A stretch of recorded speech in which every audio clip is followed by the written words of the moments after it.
디지털 비용터 생활, 디지털 권리와 마이데이터.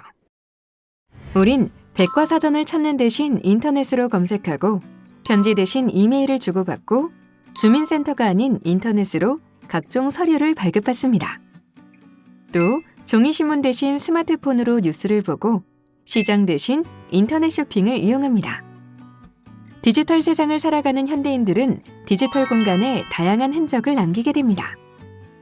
그리고 그 흔적은 자신의 데이터, 즉 개인 데이터가 됩니다. 21세기의 원흉은 데이터라고 하죠. 그만큼 현대사회에서 데이터가 중요하다는 얘기인데요. 내 데이터도 누군가에겐 잘 활용되어 돈벌이가 될 수 있겠죠. 하지만 반대로 나에겐 치명적인 사생활 침해가 될 수도 있습니다. 이번 시간에는 개인 데이터를 보호하고 관리하며 내 데이터의 주인으로서의 권리를 행사하는 마이데이터에 대해서 함께 알아보겠습니다. 오늘은 데이터의 투명성과 추적성에 대해 알아보고 마이데이터와 디지털 윤리, 그리고 알 권리와 잊혀질 권리에 대해 알아보겠습니다.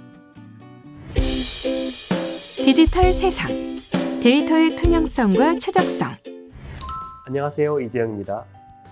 글로벌 시장조사 업체 가트너는 2020년 기업이 주목해야 할 10대 전략 기술 중 하나로 투명성과 추적성을 제시했습니다. 첨단 테크놀로지와는 거리가 좀 있어 보이는데요. 왜 가트너는 투명성과 추적성을 기업이 주목해야 할 전략 기술로 제시했을까요? 지금 우리가 사는 이 세상은 인터넷을 통해 하나로 연결되어 있습니다. 그래서 검색되지 않는 것은 존재하지 않는 세상이라고까지 얘기합니다. 사람들은 검색 서비스를 통해서 정보를 얻으며 SNS를 통해 새로운 친구를 만나고 생활을 공유합니다. 그리고 인터넷을 이용하는 동안 내가 찾았던 검색어는 물론이고 방문했던 사이트, 구매 이력, 개인적 선호도까지 이른바 디지털 흔적을 남기는데 그 흔적들은 곧 나에 대한 정보를 담고 있는 개인 데이터가 됩니다. 구글, 네이버, 페이스북, 카카오 같은 회사들은 검색, 메신저 및 SNS를 무료로 제공하면서 생성된 개인 데이터를 활용해 맞춤형 광고와 상품 판매를 합니다. 서비스를 사용할수록 더 많은 개인 데이터가 쌓이고 이 기업들은 다시 이 데이터를 활용해 돈을 벌고 있습니다. 마이데이터. 2010년 글로벌 시가총액 상위 10위 안에 드는 기업 중 ICT 등 데이터 관련 기업은 단 2개였습니다. 그런데 10년이 지난 2020년엔 자그마치 7개로 증가했습니다. 데이터가 창출하는 가치가 그만큼 증가했다는 얘기겠죠. 그리고 디지털 관련 기업의 시가총액이 늘어나는 이유는 오프라인 기업에 비해 데이터 수집이 용이하기 때문이기도 합니다. 이렇게 데이터를 활용한 서비스가 생겨나면 개인은 편리해지고 기업에게는 수익이 되겠지만 정작 개인은 내 데이터가 어떻게 사용되는지도 모르고 데이터 활용으로 생성되는 가치는 공유받지 못하고 있습니다. 그래서 개인의 데이터에 대한 권리를 보장하면서도 기업이 개인 데이터를 잘 활용할 수 있도록 하는 마이데이터 서비스가 전 세계적으로 도입되고 있습니다. 마이데이터는 단순하게 나의 데이터를 지칭하는 것이 아니라 정보 주체인 개인이 개인 데이터에 대한 열람, 제공 범위, 접근 승인 등을 직접 결정함으로써 개인의 정보 활용 권한을 보장하여 개인의 데이터 주권을 확립하는 것을 말합니다. 복잡하고 좀 어렵죠? 한마디로 마이데이터는 여기저기 흩어져 있는 개인 데이터를 한데 모아서 내가 관리하고 직접 활용하는 것을 말합니다. 그러니까 기존에는 기업이나 기관 중심으로 데이터가 활용됐다면 이제는 개인 중심으로 전환된다는 것이죠. 조금 더 쉽게 예를 들어 설명을 해볼까요? 유튜브나 영화 채널을 신청할 때 특별히 나에게 추천한다는 영화나 영상을 보신 기억이 있으시죠? 온라인 쇼핑몰에서도 내가 관심을 가질 만한 상품을 추천받으신 적이 있으실 겁니다. 이 추천의 근거는 바로 나의 행위 데이터입니다. 쇼핑몰이나 영화 추천 사이트가 나에게 개별적으로 동의를 받아서 나의 행위 데이터를 사용하고 있는 것이죠. 그런데 이게 분명 나에 대한 데이터이긴 하지만 이 데이터는 쇼핑몰이나 영화 추천 사이트가 생성한 데이터이기 때문에 그 데이터를 다른 쇼핑몰이나 다른 영화 추천 사이트에 알려줄 의무는 없습니다. 하지만 내 데이터를 통합 관리하면 편해지는 경우들이 있습니다. 예를 들어 은행이나 카드사, 금융투자사 등을 개별 방문하거나 혹은 각각 로그인해서 알아내던 나의 자산 정보를 한 곳에서 쉽고 편리하게 관리할 수 있게 됩니다. 금융마이데이터를 활용하면 나의 자산 관리가 편해집니다. 그동안은 데이터를 한 곳에 모으기 어려웠기 때문에 자산을 한눈에 파악하고 분석하기가 어려웠는데요. 마이데이터 서비스를 이용하면 기업이 보유하고 있던 내 정보를 제3자에 제공하라고 요구할 수 있기 때문에 제3자를 통해 내 전체 자산에 대한 리포트를 쉽게 받을 수 있고 맞춤형 금융상품도 제안받을 수 있습니다.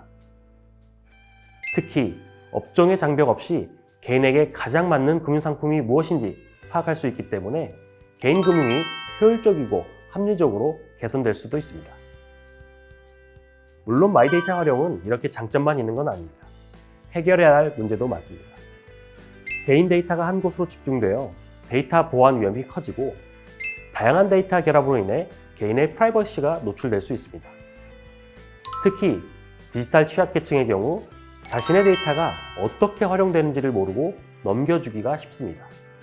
마이데이터 서비스가 제대로 정착하려면 제도적 보안은 물론이고 개인들도 내 정보, 내 데이터는 내 것이라는 주인의식을 갖고 무조건 데이터 제공에 동의하기에 앞서서 내 데이터가 어디에 사용되는지 확인하고 관리하는 습관이 필요합니다. 디지털 윤리 2021년 1월 국내 5개 대학병원과 38개 민간기업이 참여한 의료 데이터 중심병원 사업으로 4,700만 명의 의료 데이터에 대한 누적 환자 자료가 의료 빅데이터로 체계화되었습니다.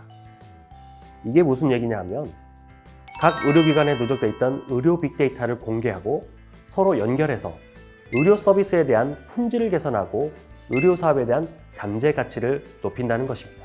내가 모르는 사이에 나의 서비스 이용이나 경험, 행동에 대한 데이터가 수집되고 분석되어서 다시 나에게 돌아오는 세상입니다. 데이터가 세상을 움직이는 시대가 된 겁니다.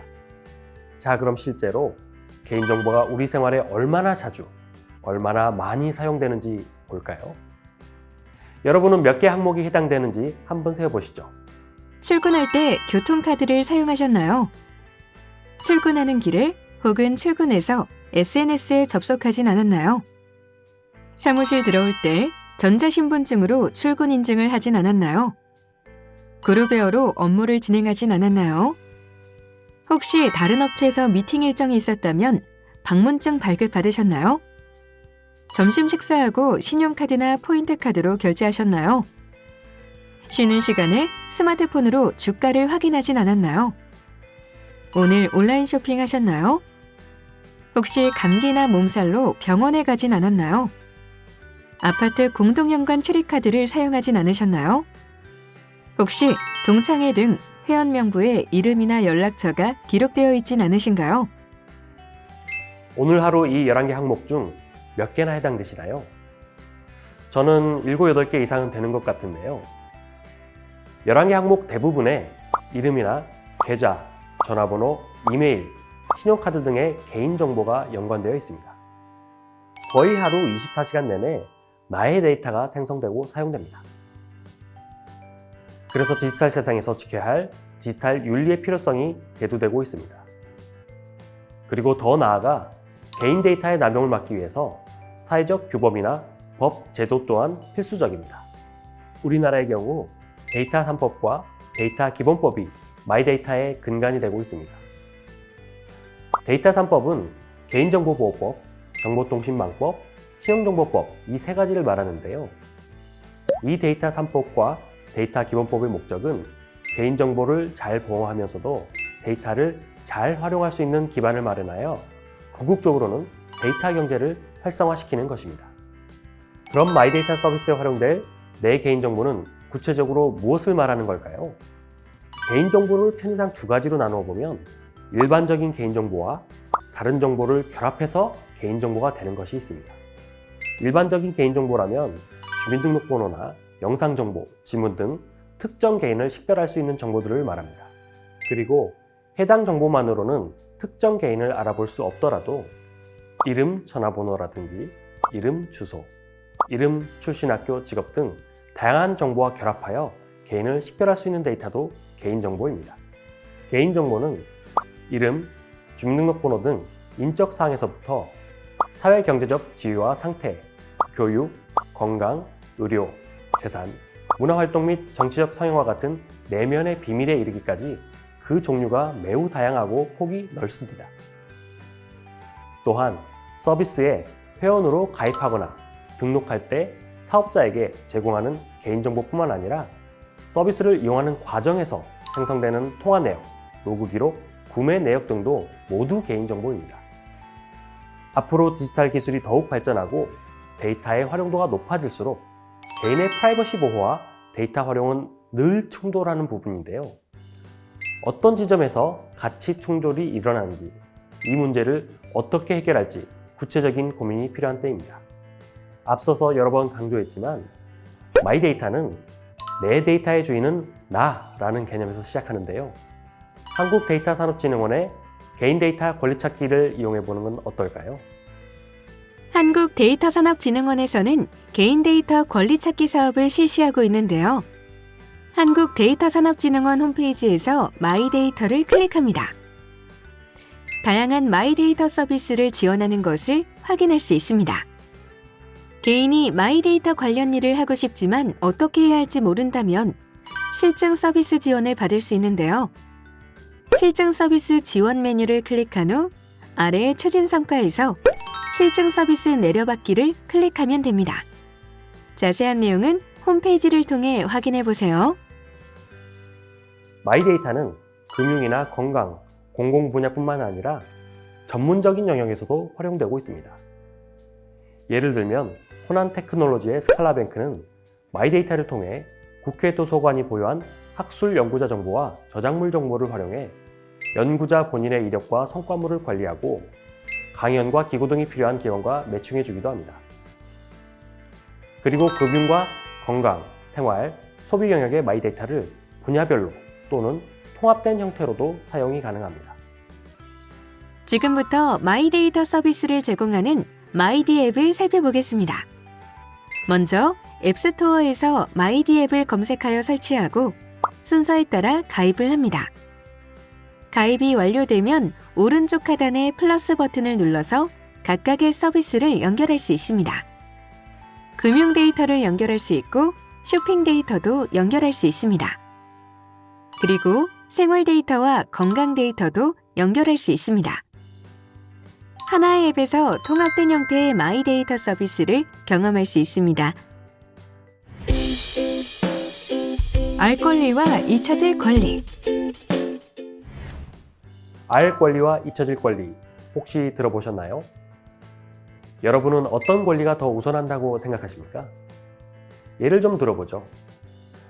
2010년 스페인의 변호사 곤잘레스 씨는 구글 검색을 하다가 깜짝 놀랐습니다.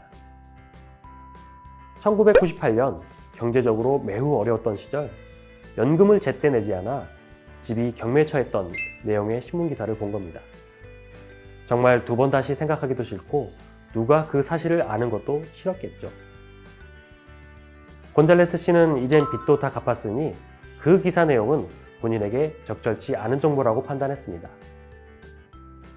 그래서 스페인 개인정보보호원에 기사와 검색 결과 노출을 삭제해달라고 요청했습니다. 스페인 개인정보보호원은 기사는 삭제하지 않되 구글 화면에서는 관련 링크를 없애라는 결정을 내렸습니다. 여러분은 어느 쪽 손을 들어주시겠습니까? 곤잘레스 변호사의 요청과 구글의 제소, 어느 쪽이 더 설득력이 있으십니까? 그야말로 잊혀질 권리와 알 권리의 충돌인데요. 과연 어느 쪽의 권리를 더 우선해야 할까요? 2010년에 제기된 곤잘레스 씨의 사건은 2014년 잊혀질 권리를 법원이 인정하면서 구글이 패소했습니다. 그럼 잊혀질 권리란 정확히 무엇일까요? 잊혀질 권리는 내가 수집에 동의했다 하더라도 자신의 정보에 대해서 삭제할 것을 요구할 수 있는 권한으로 개인정보 삭제 청구권이라고 할 수 있습니다. 유럽연합은 1995년 정보보호법을 통해 포털을 운영하는 사업자, 즉 검색 사업자를 데이터 수집업체로 규정하고 규제 대상으로 인식했습니다.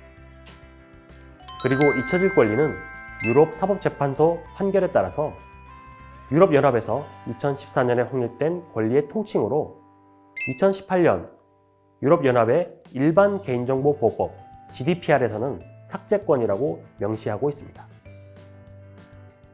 유럽연합의 일반 개인정보보호법에서 정의하는 개인정보의 범위는 정보 주체와 관련된 모든 정보를 의미하는 것으로 잊혀질 권리의 적용 대상은 예외로 규정된 영역을 제외하고는 매우 포괄적으로 적용하고 있습니다. 전통적으로 미국은 수정헌법 제1조에 근거하여 표현의 자유를 강조하고 유럽은 인권협약 제8조를 기반으로 사생활과 인간의 존엄성이란 가치를 더 중요하게 고려해왔습니다. 미국과 유럽은 디지털 윤리 관점에서 개인정보의 중요성에 대해서도 서로 다른 입장을 보이고 있습니다. 유럽연합과 미국의 이런 입장 차이는 글로벌 IT 기업의 개인정보 활용에 있어서 갈등 요소가 되고 있습니다. 왜냐하면 유럽 사법재판소가 결정한 잊혀질 권리에 대한 판결의 영향을 가장 크게 받을 구글이나 페이스북 같은 IT 기업들은 거의 미국 회사이기 때문입니다.